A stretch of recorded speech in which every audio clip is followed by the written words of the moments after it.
নমস্কার বন্ধুরা, চলে এসেছি কথা ধারাবাহিকের নতুন একটি আপডেটস নিয়ে। আজকের গল্পের শুরুতেই আপনারা দেখতে পাবেন অগ্নি কিভাবে তার প্ল্যানটাকে এক্সিকিউট করবে সেই প্ল্যানটাই সাজাচ্ছিল।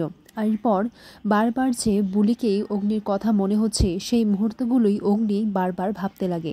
এরপর অগ্নি অ্যাশিওর হয় যে আমি জানি তুই হচ্ছিস আমার কথা, কিন্তু তুই নিজেকে এভাবে কেন আড়াল করছিস সেটাই আমাকে জানতে হবে। কিন্তু এবার আমি তোকে এমন ফাঁদে ফেলবো যে তুই নিজের মুখে এসে স্বীকার করবি যে তুই হচ্ছিস আসল কথা।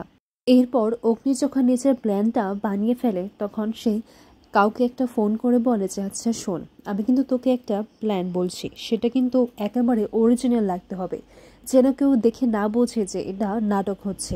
সব কিছু একদম পারফেক্ট আর সব কিছু যেন রিয়েল লাগে। আর যখন ফোনে বলছিল যে আমাকে কিন্তু হঠাৎ করে এই শোয়ের মধ্যে কিন্তু শ্যুট করতে হবে গুলি, এরপর যে ওপারে ছিল তো ফোনে ওপারে নিশ্চয়ই বলেছে যে কেন গুলি করতে কেন যাবে, তখন অগ্নি জবাব দিয়েছে যে না না, আসল গুলি কেন করতে যাবে, নকল বন্দুক দিয়ে গুলি করবি যাতে করে মনে হয় যে সত্যিই আমাকে শ্যুট করা হয়েছে। এই বিষয়গুলো তো রিচা এদিকে জেনে যায়, আর রিচা বলে যে শ্যুট করা তো হবে কিন্তু সেটা হবে আসল, আর সেটা হবে 20 ফুলের।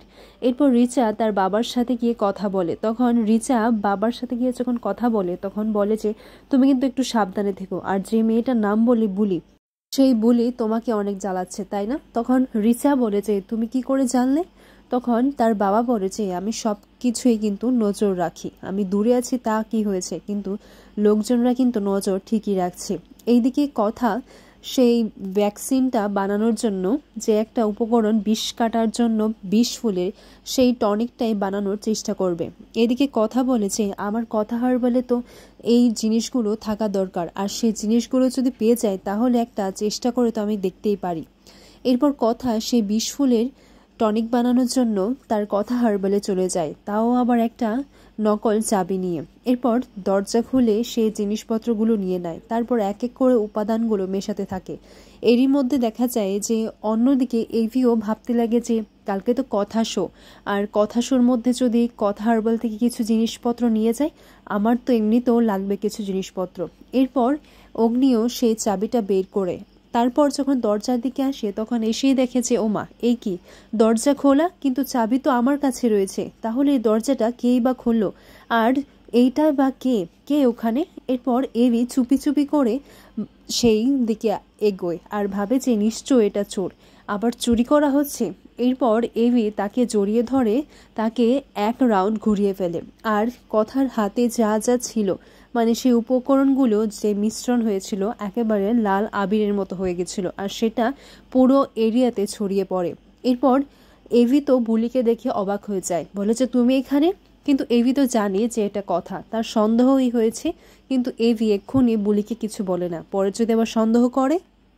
উলি বলে যে ভালো সাহেব আপনি না আমাকে বকবেন না, আসলে আমি কিছু জিনিসপত্র এখান থেকে নিতে চাইছিলাম, শুনেছি আপনার কথাও নাকি এইসব হার্বেল এইসব বানাতো, তাই ভাবলাম যে হয়তো আমার সুগন্ধি বানাতেও একটু এখানে জিনিসপত্র আছে, তাই আমি এগুলো নিতে আসলাম। আর চাবি তো আমার কাছে একটু নকল চাবি ছিল, তাই আমি এখানে চলে এসেছি।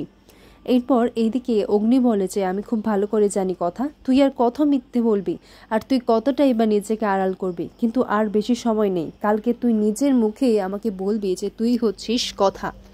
এর পরের দিন সকালে দেখা যায় রাতে কথা নাইট শো এর জন্য সবাই একেবারে হই হুল্লোড় করে সবকিছু অ্যারেঞ্জমেন্ট করছে, আর এভি সবাইকে এমনভাবে বলছে যে কথা নিশ্চয়ই চলে আসবে, আর ও কথার জন্যই এত কিছু করছে। আর এভিকে এত এক্সাইটেড দেখে কেউ কিছুই বলছে না, আর যদি বললে ও আবার রেগে যায়। এইদিকে জুনিও একটু ইমোশনাল হয়ে পড়ে আর ভাবে যে অগ্নিদা এরকমটা কেন করছে, আর কথাই বা এখানে কোত্থেকে আসবে। এরপর এইদিকে এভি আবারও সবকিছু অ্যারেঞ্জমেন্ট করতে করতে বলে যে আমি জানি তুই কথা, আর তুই আজকে নিজের মুখেই কথাটা বলতে বাধ্য হবি, আর আমি জানি আমি এটা পারবো। আজকে গুহবাড়ি আর কায়দা কানুন সবাইকে এই অগ্নি একটা সারপ্রাইজ দেবে, যেটা কেউ কখনোই ভাবেনি। এরপর দেখা যায় যে সন্ধেবেলা কথা নাইট শো শুরু হয়ে যায়, মানে লোকজন সমাগম হয়ে যায়। এরপর এদিকে কর্তা দাদু আর বাদ বাকিরাও সবাই চলে আসেন।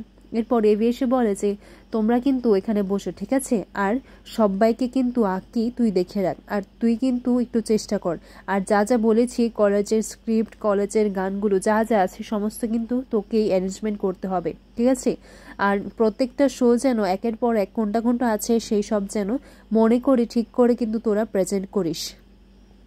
এইদিকে কথা এসে দেখে যে অগ্নি কথার স্মৃতিতে অনেকগুলো আয়োজন করেছে, এত সুন্দর করে আয়োজন করেছে যে কথা দেখে সে ইমোশনাল হয়ে যায়। আর বুলি মানে ওরফে কথা, সে নিজের ইমোশনসকে কিছুতেই লুকিয়ে রাখতে পারছিল না, তার চোখে জল এসে যায়। এদিকে কর্তা দাদু বলে যে কর্তা দাদু কথার কথা মনে করে বলে যে আমাদের কথা মা তো এখানে নেই, কিন্তু তার জন্যই তো এত কিছু আয়োজন হচ্ছে, পাচক কি করছে কিছুই বুঝতে পারছি না।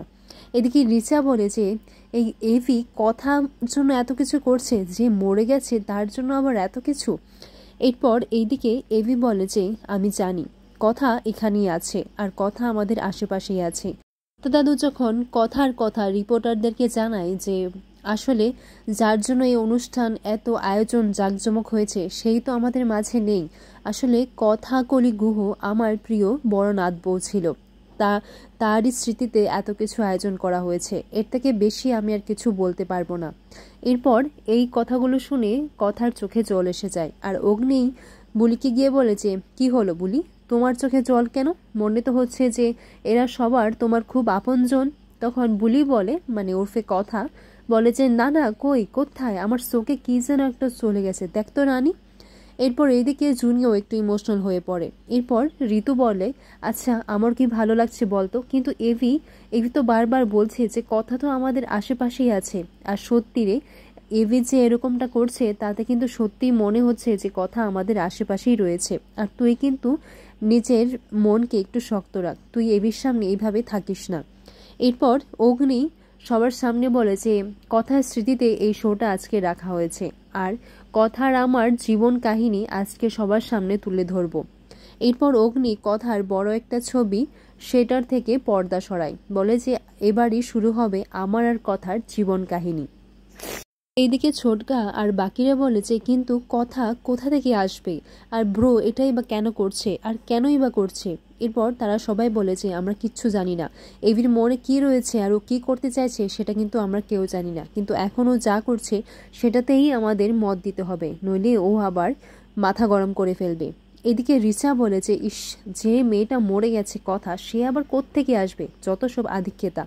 এইদিকে কথা যখন ইমোশনাল হয়ে পড়ে তখন বিনায়ক স্যারের ফোন আসে, তখন বিনায়ক স্যার কথাকে বলেছে শোনো বুলি, তুমি কিন্তু এখন বুলি, ওনলি বুলি, তুমি কিন্তু কথা নও, আর কথার এই চরিত্র থেকে তোমাকে কিন্তু বেরোতেই হবে, আর নিজেকে শক্ত রাখো, নইলে কিন্তু তুমি বিপদে পড়ে যাবে। এরপর বুলি হয়ে আবার সে নাটক করতে লাগে, বলে যে বাপরে বাপ, পয়সা থাকলে নাকি বেঙ্গেরও বিয়ে দেওয়া যায়, এই তো দেখেই নিচ্ছি, যে কিনা মরে গেছে তার শোকে আবার এত কিছু আয়োজন। এরপর প্রিয়েশে বলি এরকম বলো না, ব্রো শুনলে কিন্তু অনেক রাগ করবে। এরপর কথা নিজেকে আটকাতে পারছিল না, কিন্তু ওকে তো সবকিছু সহ্য করতেই হবে। কথা বলে যে পাচক মশাই আপনি আমাকে এতটা ভালোবাসেন, কিন্তু সেটা দেখেও আমি কিছু বলতে পারছি না, আর সেটা যে আমাকে কতটা যন্ত্রণা দিচ্ছে তা আমি আপনাকে বলে বোঝাতে পারবো না। অগ্নি বলে তুই সবটা জেনেও আর আমাকে এই অবস্থায় দেখেও তুই চুপ করে আছিস, কিন্তু আজকে তুই নিজের মুখেই স্বীকার করবি। এরপর শুরু হয় কথা আর এভির কাহিনী, যেভাবে কথা আর এভির দেখা হয়েছিল ঋতুপর্ণা সেভাবেই সেজে প্রথমেই নাটকটা শুরু করে, আর আগামী পর্বগুলোতে আমরা পরের আপডেটসগুলি আপনাদেরকে জানিয়ে দেব। আর দর্শক বন্ধুদের আমি একটা আপডেটস জানাতে চাই, যদি আপনারা দৈনন্দিন ব্লগস বা এরকম কিছুতে ইন্টারেস্ট থেকে থাকেন তাহলে নিশ্চয়ই আমাদেরকে কমেন্টস করে জানাবেন।